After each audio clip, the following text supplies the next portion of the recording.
Hi Capricorn, welcome to your July and August 2017 prosperity reading. It's Raina here. So I did something very brilliant. I erased your file completely. I've been having quite a interesting day. And so I'm starting all over. I have no idea, can't recreate the cards that I picked. So let's just say that it was meant to be this way, okay? That's the story I'm going with, and I'm sticking to it. So I'm going to tell you very briefly about some astrological transits, and so this will also be apropos for Capricorn rising, the astrological portion of this. Well, in a general sense, okay? So there's going to be a full moon in your sign coming up in a matter of days from when I'm recording this on July 9th. So this can be you shedding an old skin. And that can be something physical, that can be something in your mind, an attitude that you have, that can, maybe you decide to be more of a law of attraction person and see things as pure potential. Whereas sometimes, Capricorn is very much into the status quo in a sense, in terms of wanting to conform to that. And there's nothing wrong with wanting to have success, but perhaps it may come in a different way than you expect. And so this is why it's really good to, I know this is a cliche, to think outside the box and something like that, and not just say the tried and true. And so perhaps you'll have some kind of a revelation about something related to yourself.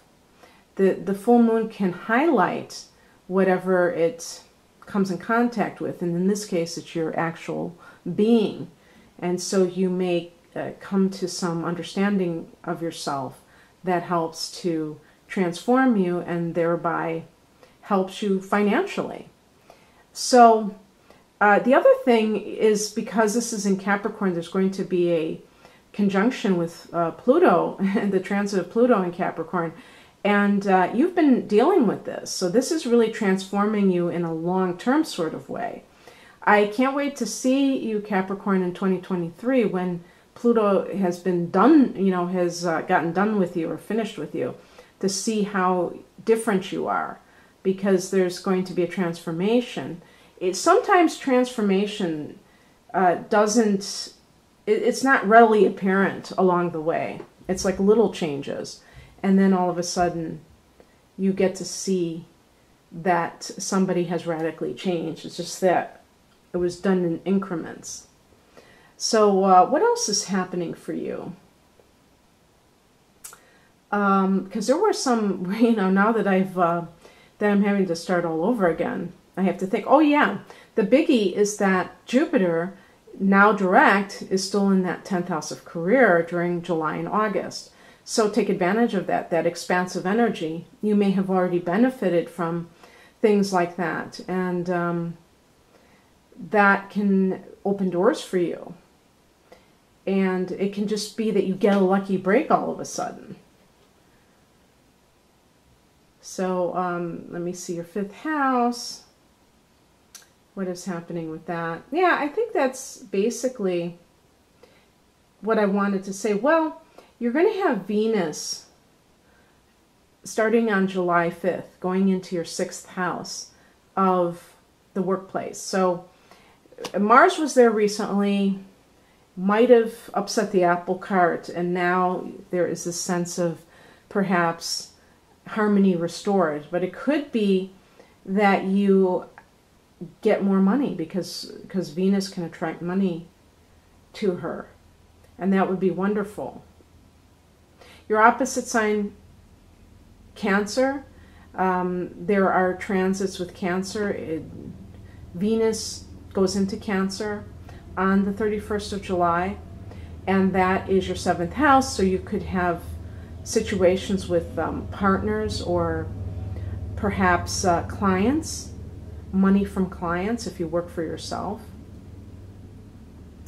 The 8th house is very active for you because you have 2 new moons there. This is other people's money, Capricorn. And you have a new moon on July 23rd at 0 degrees of Leo.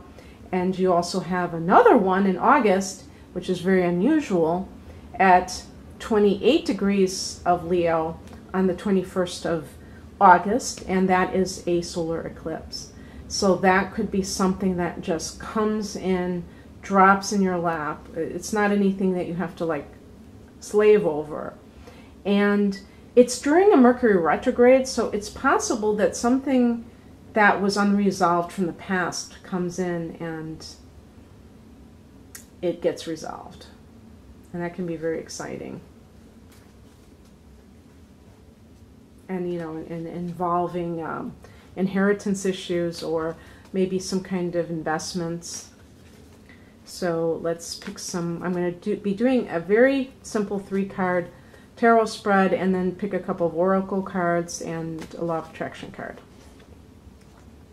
Okay, there's your partnership. I'm going to start putting this a little bit towards the center.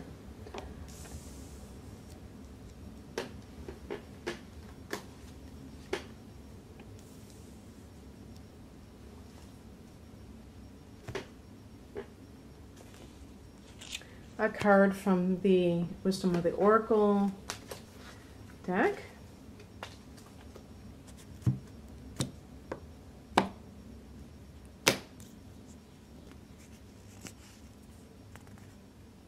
Flexible.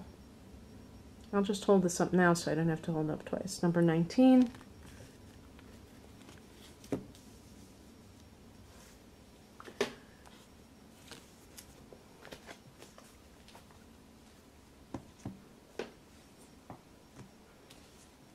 And a card from the Earth Magic deck. Shuffle a little bit and then cut the cards.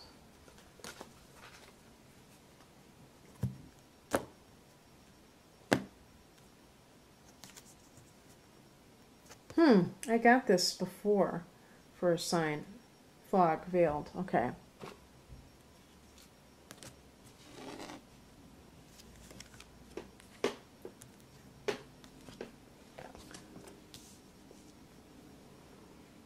And then let's pick a law of attraction card.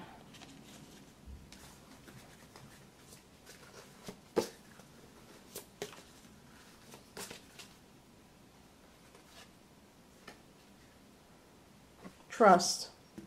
It's funny because these cards do not have, you know, backs that you can, that you don't know what it says. So I tried to look away, and what I did was I just kind of shuffled a couple times, and then I just looked at the card on top and I picked it, Trust. It says, I set my intention and trust in my abilities to improve my circumstances. I think that a lot of you already do that. Even some of the more pessimistic Capricorn individuals are still very action-oriented, being a cardinal sign. So you tend not to be paralyzed. And that is your saving grace. You may be cynical, but you're not paralyzed. So that can be very good. Okay. Well, this is, I was talking to you about partnership, and this is definitely a card of that. Some of you may have decided to join forces with someone. It may be even like if you had quit a certain company, going back there. It's kind of like a card also of forgiveness, reuniting with someone or some entity. And yet, we get this blasé kind of a feeling now. So, in some cases, too, the Two of Cups can indicate a choice that has to be made, and maybe you're not happy with that choice. It's funny, you get 2 4s, a 2 and then 2 4s. The number 4 is actually a stable number, and this card, even though I always think of it in negative terms, is actually also a card of emotional stability. So for some people, you may be experiencing that. I wish that they wouldn't depict it in such a disinterested way. The Four of Cups, one of the things too, if you notice, is that the person is being offered something and they're kind of looking past it. So there could be a situation where you didn't get what you wanted. Maybe you thought maybe you were promised something, and this could have to do with issues surrounding financial stability. But this is a card of emotions. So it's possible that you have a situation where you are financially stable, but emotionally you are left wanting. And this is a very common experience. So it's nothing new. And that this can leave you feeling dissatisfied and kind of bored with your life.